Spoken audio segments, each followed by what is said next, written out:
I thank the gentleman from Utah. Mr. Chairman, you have an absolute right to remain silent. No inference or suggestion of guilt may be inferred from your invocation of that right to remain silent. However, if you do testify or take the stand, you will be treated like any other witness and subject to cross-examination.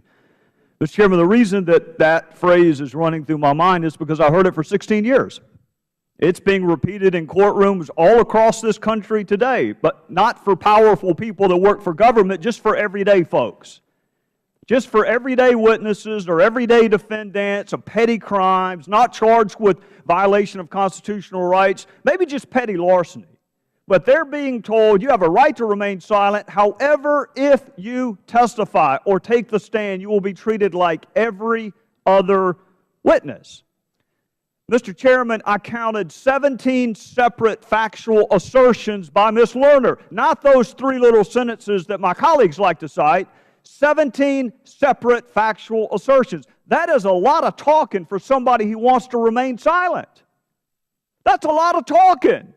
If you honestly believe that you can make 17 separate factual assertions and still invoke your right to remain silent, then please tell me what waiver is. Please tell me what constitutes waiver if saying 17 separate factual things does not. Mr. Chairman, she testified, I have done nothing wrong, I've broken no laws, I've broken no IRS rules or regulations. That's her testimony. What I'm saying is we should have the right to cross-examine her on that testimony. Because I'd like to ask her, when you said we need a plan, who is we, and what plan are you referring to?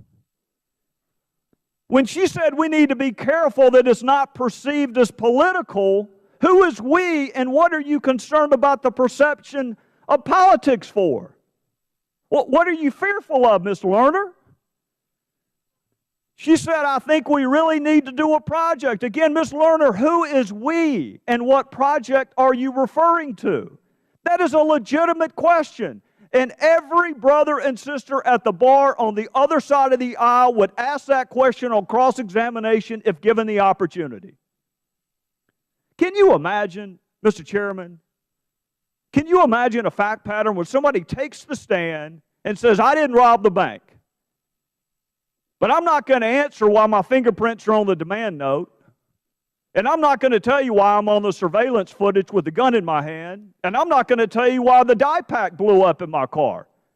I'm just going to tell you I didn't rob the bank. That's not the way our system works. You have to answer the other side's questions. I think these questions are fair. The Tea Party's very dangerous. Dangerous to whom? Who, Ms. Lerner? Who thinks they're dangerous? You? The IRS? Dangerous in what way? We need a vehicle to get back to court. Who is we? Why do you want to get back to court? Could it, heaven forbid, be because you don't like Citizens United? Is that possibly the explanation? Mr. Chairman, she said Cincinnati should not have these cases, but then she turned around and said Cincinnati was to blame. That's an inconsistent statement. Every lawyer on that side of the aisle would ask her to explain that inconsistency. Everyone. So why can't we? If this isn't waiver, then can someone explain to me on the other side what fact pattern constitutes waiver? If you can make 17 separate factual assertions and authenticate a document, and say, I have done nothing wrong, which is about as broad as any testimony can possibly get. I've done nothing wrong. I've broken no laws. I've broken no rules or regulations. I mean, honestly, what testimony could be broader than that? So necessarily, our cross-examination should be equally broad, and it would be in a courtroom. How often did you use your personal email, Ms. Lerner? That's a fair question. The Committee of Ways and Means just referred that issue to the Department of Justice. How many times did you use your personal email? When you mused about applying for a job with an organization connected with the President, were you kidding, Ms. Lerner?